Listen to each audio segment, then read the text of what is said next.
hermano, se imagine por un instante a un piloto de un avión comercial, un avión con todo un despliegue tecnológico. Imagínese el mejor avión que ha salido en los últimos años, un avión comercial, que por fuera está brillante, reluciente, la pintura está impecable, y por fuera ni se diga, por dentro ni se diga, todo está perfecto, butacas de cuero, cinturones de seguridad nuevecitos, todo marcha excelente. La tripulación que trabaja allí, bueno, todos están bien uniformados, bien vestidos, todos están preparados para atender a todos esos pasajeros que están allí.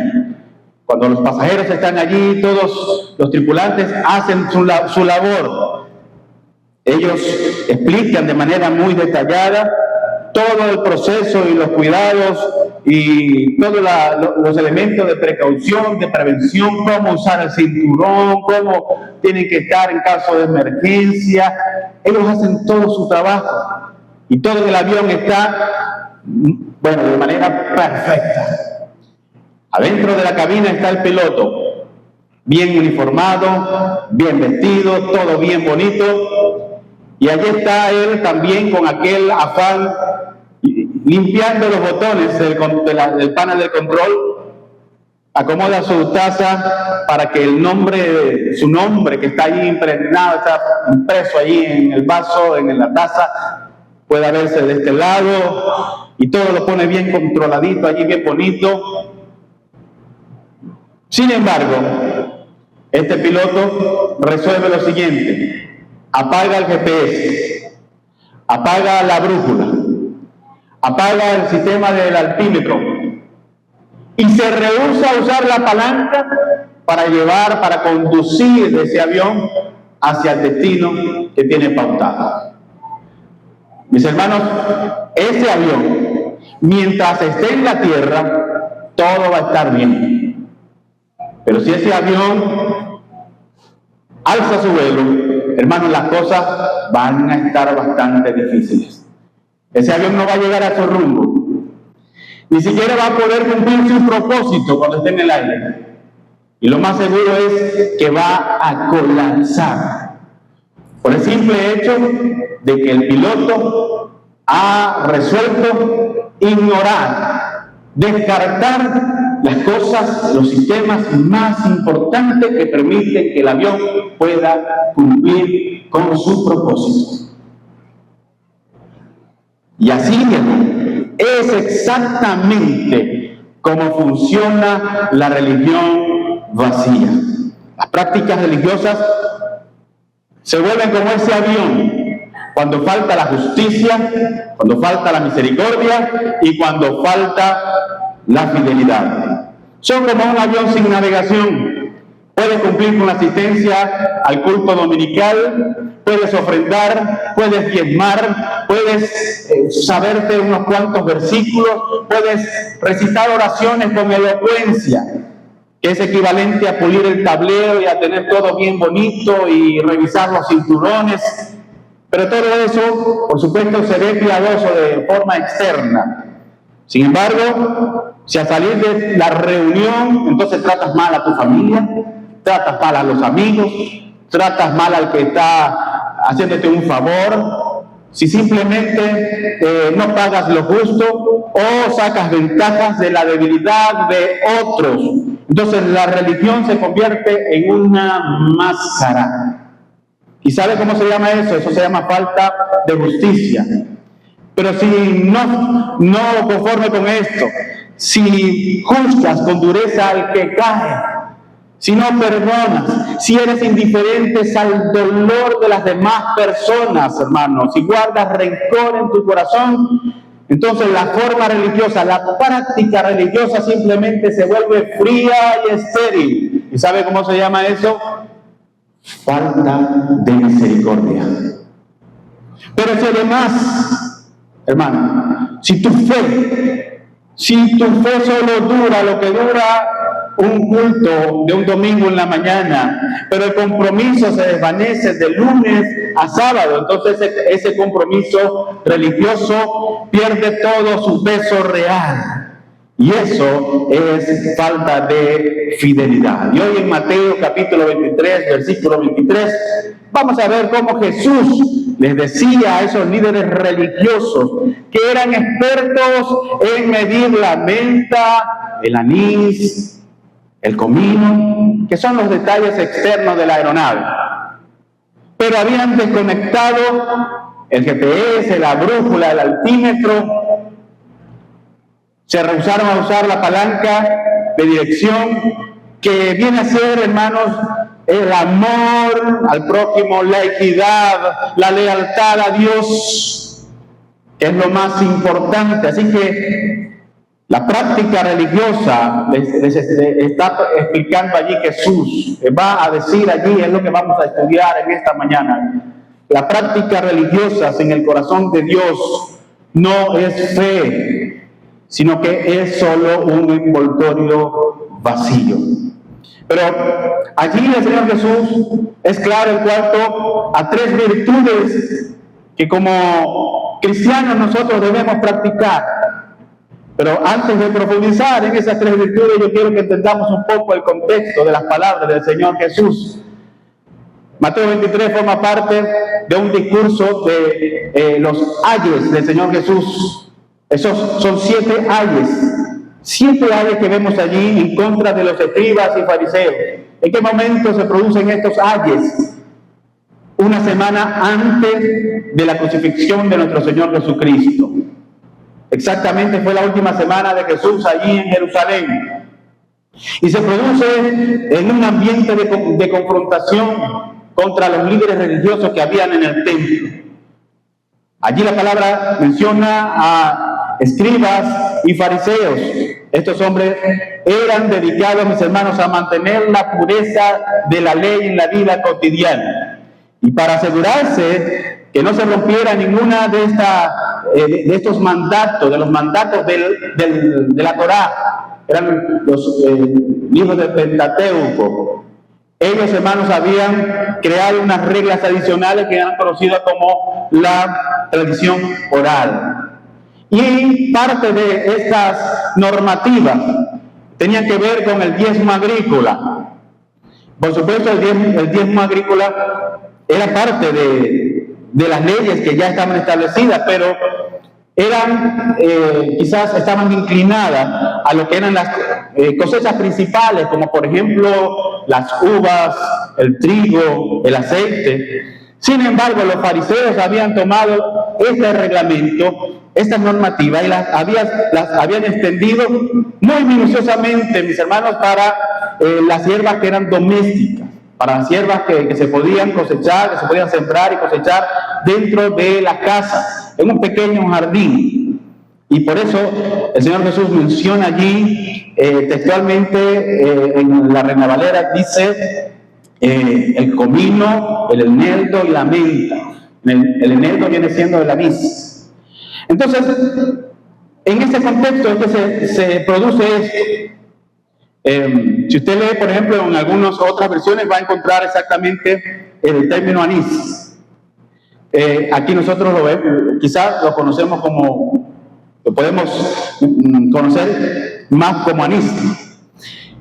Pero vemos un poco algunos términos que son claves, que pronuncia allí el Señor Jesucristo. Hagamos un análisis rápido. Él dice: ay de ustedes, maestros de la ley y fariseos hipócritas. Fíjense que él comienza diciendo ay. Ese ay no es un insulto. Ese ay, mis hermanos, expresa tanto indignación como pesar por la condenación que atraen sobre sí mismo. Es como cuando nosotros vemos a alguien que está haciendo algo malo dentro de su trabajo, de su casa, con alguna persona, y nosotros decimos: ay, a este le falta poco, a este le van a llegar los 3 doritos después. Es como ese tipo de ay. El Señor Jesús está diciendo: ay de ustedes, maestros de la ley y fariseos. Ya sabemos que son aquellos, los maestros de la ley, los escribas, que transcribían la ley, que estudiaban la ley, que enseñaban la ley. Los fariseos defendían a ultranza la ley. Y a ellos los llama hipócritas. Ahora para nosotros el término es bastante fuerte, hipócrita. Y no es menos fuerte en el tiempo del Señor Jesús. Sin embargo, tenía una connotación bastante peculiar, porque el término era tomado en el teatro griego para señalar a un actor que se ponía una máscara. Ese que se ponía una máscara para representar un personaje se le denominaba hipócrita. Ahora el Señor Jesucristo usa este término para señalar a alguien que interpreta un papel externo de piedad, pero en su corazón hay algo totalmente distinto, no corresponde al personaje. Luego el Señor Jesús le dice: dan la 10ª parte de la menta, del anís, del comino. Esas hierbas que son insignificantes, son pequeñas, son económicas, tienen muy poco valor, reflejan el celo que tenían estos hombres, estos escribas y fariseos. Tenían un celo muy extremo y minucioso por la religión. Si bien es cierto, estaban pendientes ellos sabían la ley, conocían a qué se refería, pero ellos aplicaban eso hasta lo más mínimo, como aquella persona que está muy pendiente de los detalles. Y Él les dice: pero a pesar de que están muy pendientes de esas cosas que son minuciosas, han descuidado los asuntos más importantes de la ley. Y cuando Él dice esos asuntos más importantes, literalmente está diciendo allí lo más pesado de la ley. Ustedes han descuidado lo más pesado de la ley. Jesús está reconociendo algo muy interesante, y es que ciertamente en la Torá hay preceptos que son esenciales, de primer orden, pero también hay asuntos que son de segundo orden, que no son tan fundamentales como otros.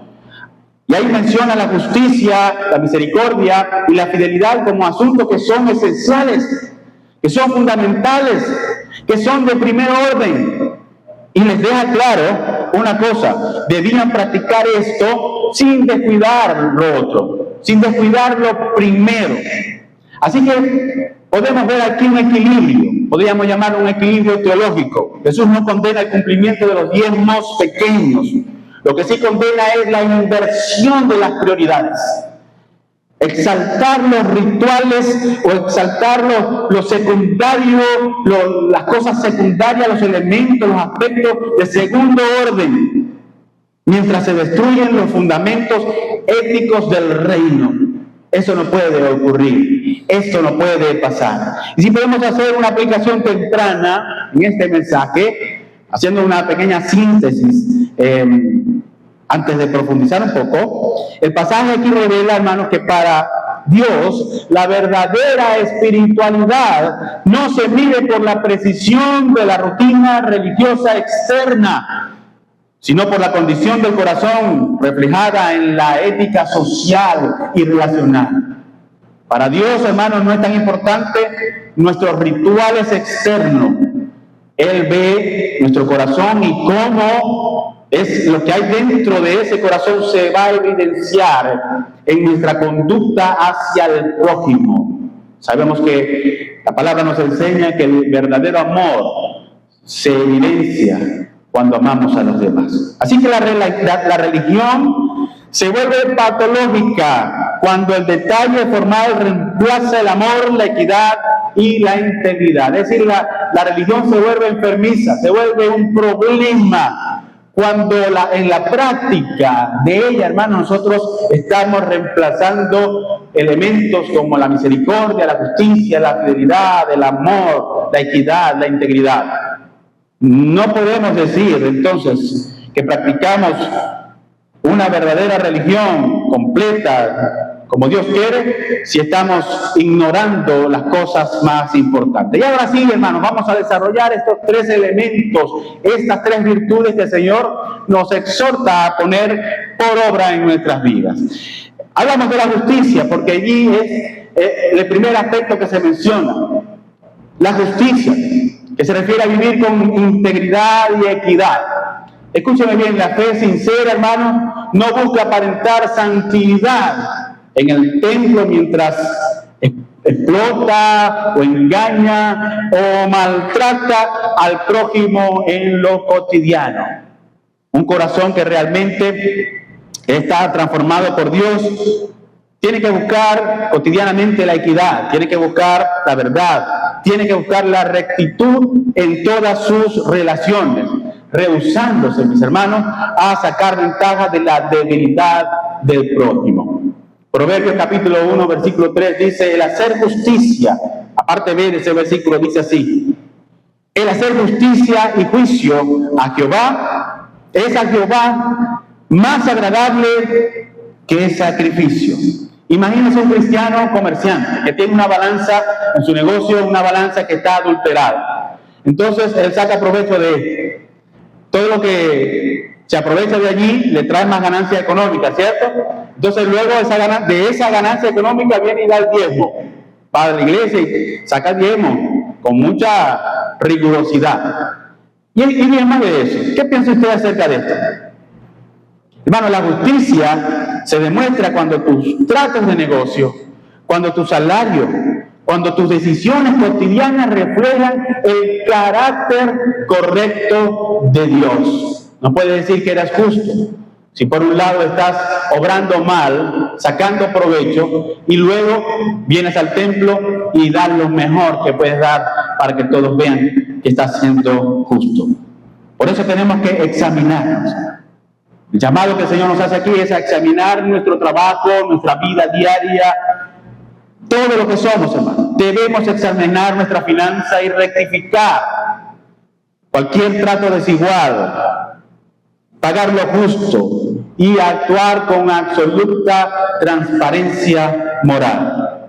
Pero ¿sabe una cosa? Que la justicia sin afecto simplemente se vuelve fría y se vuelve dura. Debe ir tomada de la mano de la compasión activa, que podría definir la compasión activa, podría ser el concepto de una verdadera fe o parte del concepto de una verdadera fe. Y esa compasión activa no es más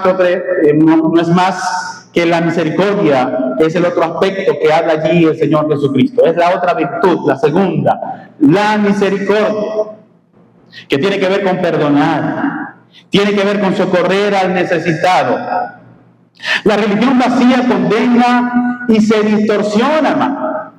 ¿Y cómo se distorsiona? En un legalismo sin alma. ¿Y cuál es el motivo para esto? Bueno, para proteger su propia reputación. La religión siempre quiere salir ganando. Y un corazón que ha experimentado la gracia de Cristo se mueve a compasión ante el dolor de las demás personas, pero además actúa con prontitud para poder ir a aliviar el sufrimiento ajeno. ¿Qué dice la palabra del Señor al respecto? El mismo Señor Jesucristo en Mateo capítulo 5, versículo 7, en su discurso allá en la montaña, dijo: bienaventurados los misericordiosos, porque ellos recibirán misericordia. Me hace acordar a la parábola del buen samaritano, cuando pasaron el sacerdote y el levita y miraron al necesitado y no quisieron contaminarse. Ellos intentaron allí mantener su pureza ritual y por eso no se acercaron a aquel que estaba necesitado. Hermanos, ninguna norma, ninguna rutina, ningún ritual religioso está por encima de la oportunidad de sanar, de perdonar y de extender la mano al que sufre. Lamentablemente, a veces damos lugar a las cosas que son rutinarias para defender la religión. Pero tenemos aquí un llamado muy práctico, mis hermanos. Acérquese hoy a esa persona que usted sabe que ha juzgado, a esa persona que ha distanciado de su vida y ofrézcale allí una palabra de perdón. Tienda su mano, si es posible ayúdelo, si necesita alguna ayuda económica, algún apoyo, acércate. Esto que estamos predicando aquí, que estamos escuchando del Señor, tenemos que llevarlo a la práctica, porque si se queda en teoría, estamos entonces haciendo como los escribas y fariseos. Y finalmente, mis hermanos, la justicia y la misericordia necesitan un suelo firme, necesitan una base, necesitan estar bien fundamentadas y deben tener esa firmeza para poder durar a lo largo del tiempo. Y hablamos de la constancia de una vida real, que nos lleva al tercer elemento, a la tercera virtud, que es la fidelidad. El Señor Jesucristo habla aquí de la fidelidad, que no es más que permanecer constantes de lunes a domingo. No solo los domingos mientras venimos al culto, sino todos los días. El mismo Señor Jesucristo dice en Apocalipsis: sé fiel hasta la muerte y yo te daré la corona de la vida. Hermanos, un edificio que ha sido construido sobre la arena puede estar muy reluciente, puede ser muy imponente, pero cuando llegue la lluvia, cuando llegue el vendaval, ese edificio se va a caer por el simple hecho de que no fue edificado sobre un suelo firme. La religión de apariencias, hermanos, no resiste la prueba. La fidelidad se prueba cuando nadie nos está viendo, cuando estamos en lo íntimo, cuando nadie nos está observando. La verdadera fidelidad se mantiene, hermano, cuando tus principios éticos de verdad son probados allí, sobre todo la parte que tiene que ver con lo financiero. Todas esas cosas que realmente nos cuesta hacer, allí está siendo probada nuestra fidelidad. Cumple esa promesa, cumple ese compromiso que has hecho, hermano, que has postergado, y decides ser la misma persona de fe en tu casa, en tu trabajo, en tu colegio, en la universidad, en donde quiera que estés. Mantente fiel tanto al Señor como en tus relaciones con los demás. Así que aquí vemos las tres virtudes que el Señor nos está exhortando que debemos practicar. Pero quiero hacerte una pregunta, ya aterrizando el avión, ya terminando. Quiero hacerte la pregunta: si tú entiendes cuál es el peligro de practicar una religión vacía. Yo quiero darte una lista de cosas que debes tomar en cuenta acerca de la religión vacía. Lo haré lo más rápido posible. La religión vacía produce un enfoque obsesivo en lo extremo. Es decir, se priorizan las apariencias, lo externo, la vestimenta, la asistencia a los eventos. Pero todo eso se prioriza por encima de una transformación real del corazón y del carácter. La religión vacía produce falta de compasión y empatía.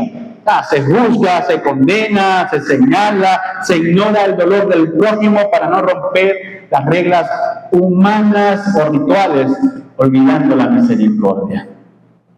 La religión vacía, hermanos, produce injusticia y doble moral.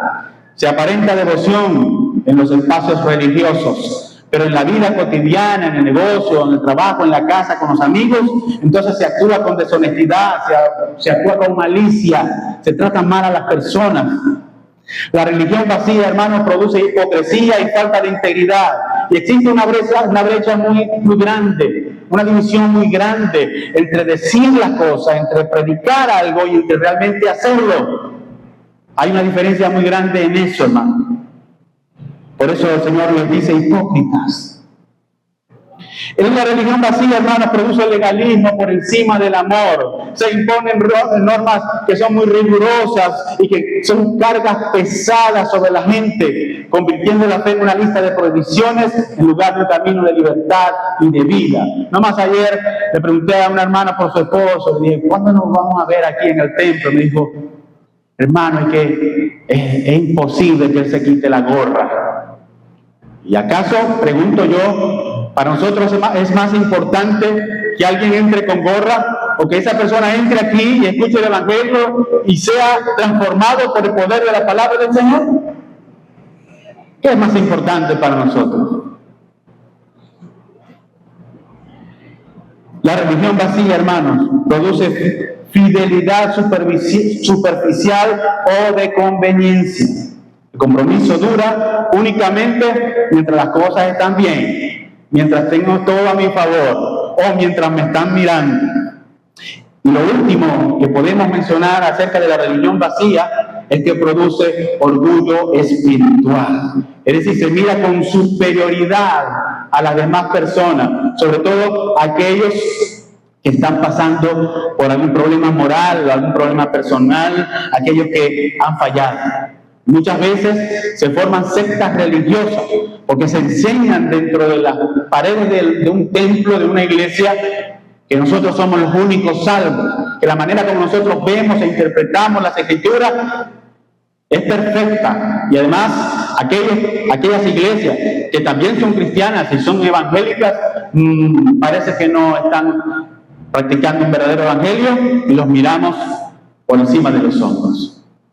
Hay muchas iglesias hoy que en la teoría practican una buena doctrina, muy sana, son admirables, conozco muchas, me gustan, me inclino a muchas de estas, pero entonces cuando veo la manera como actúan, cómo se comportan, tan fría, tan dura, tan estéril, entonces doy un paso hacia atrás y digo, prefiero tener una iglesia sencilla, que conozca de forma básica o elemental los fundamentos del Evangelio, pero que en la vida práctica los lleve al 100%, que se practique la misericordia, la justicia, la fidelidad. Y no entonces levantar el pecho diciendo que somos una iglesia que maneja una cantidad de doctrina para sentirnos orgullosos. En resumen, mis hermanos, la religión vacía se reconoce porque conserva la forma, pero pierde el fondo. Mantiene el envoltorio de la fe, pero se ha vaciado por completo de la justicia, la misericordia y la fidelidad que está mencionando allí el Señor Jesucristo. Podemos concluir, hermanos, tratando de definir la verdadera religión. Y si pudiéramos traducir la verdadera religión en una sola palabra, que yo sé que sí se puede hacer, esa palabra, ¿sabe cuál es? Amor.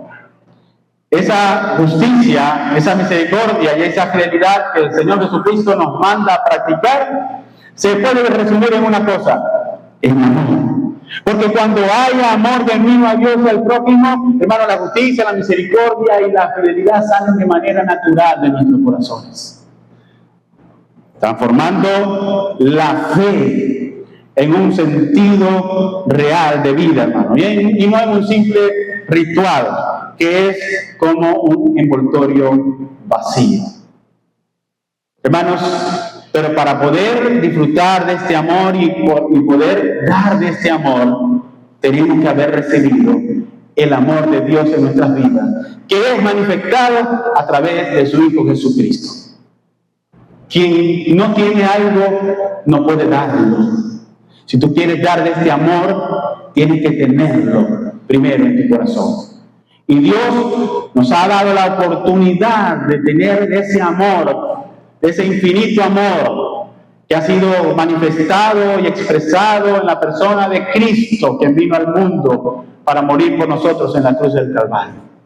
Y nos ha dado la oportunidad de recibirlo, nos ha dado la oportunidad de ser los recipientes de ese tremendo amor de Dios que es en Cristo Jesús. Ahora, si tú no lo has recibido, si tú no tienes a Cristo y has puesto tu fe, tu confianza en Él, entonces tú no puedes dar de este amor, de este tipo de amor que nos lleva a la práctica de la justicia, la misericordia y la fidelidad, tanto a Dios como para las relaciones personales. Por eso necesitas el amor de Dios en tu vida. Niño que me estás escuchando, adolescente, joven, adulto, que hoy estás aquí sentado, no estás aquí por casualidad, estás aquí porque Dios te ha traído a ese lugar y quiere transformar tu vida. Pero para poder transformar tu vida, tú debes de poner la tuya, debes de poner tu orgullo, debes de dejar a un lado tu propio razonamiento y comenzar a dejar que sea Él que llene tu corazón y que transforme tu carácter y tu conducta. Así que, mis hermanos, Si queremos practicar este amor, debemos recibir a Cristo en nuestro corazón. Si alguno quiere en esta hermosa mañana, luego de haber escuchado este mensaje que viene del Señor, comenzar a practicar una verdadera religión, no una religión vacía como un envoltorio vacío, sino una verdadera religión donde en la práctica podamos reflejar el amor de Dios en nosotros. Entonces yo te invito para que dejes entrar a Cristo en tu corazón. Y yo voy a orar, voy a elevar una oración. Y si alguno en esta mañana está aquí por primera vez o tiene tiempo viniendo pero aún no ha aceptado, ha recibido a Cristo en su corazón, ese es el tiempo para hacerlo. Pero con una oración que salga de ti mismo, una oración de fe, una oración que pueda mostrar como evidencia que el Espíritu Santo ahora está en ti. Cierra tus ojos, por favor, y acompáñame a orar. Oh, amado Padre, en esta mañana te doy gracias por tu palabra y gracias porque nos exhortas a vivir realmente ese amor que fuimos comprados en la cruz del Calvario. Gracias, Señor, por la obra de Cristo en la cruz. Y ahora queremos que tu Espíritu Santo pueda abrir nuestros corazones y pueda llenarnos del conocimiento de tu palabra y pueda permitirle a aquel que apenas va llegando a este lugar, aquel que es primera vez que escucha el mensaje o que tenía tiempo pensando qué voy a hacer con mi vida, que tú le permitas conocerte y que el Espíritu Santo en su corazón le permita clamar, Abba Padre, pueda decir, pueda reconocerte a ti como su Padre, pueda aceptar a Cristo en su corazón para seguir sus pasos, para vivir como Él. Ayúdanos, Señor, a tener conciencia del pecado que hay en nosotros.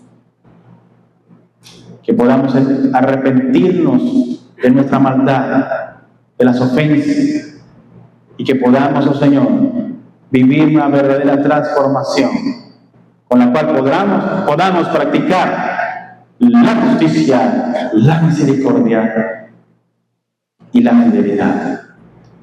Te alabamos, oh Señor, te damos gracias. Amén. Que el Señor les bendiga. Si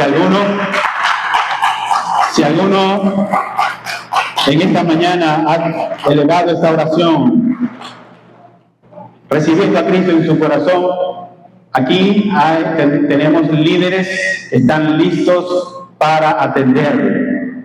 Y tenemos una clase de visita, la cual usted va a pasar más adelante. Y usted puede manifestarle a uno de nuestros ancianos el hecho de que usted hoy ha podido recibir a Cristo en su corazón, ha aceptado ser recipiente del amor de Dios en su vida, y nosotros le ayudaremos para que pueda comenzar a caminar esa nueva vida en la fe del Señor Jesucristo. Que el Señor nos ayude y les bendiga a todos.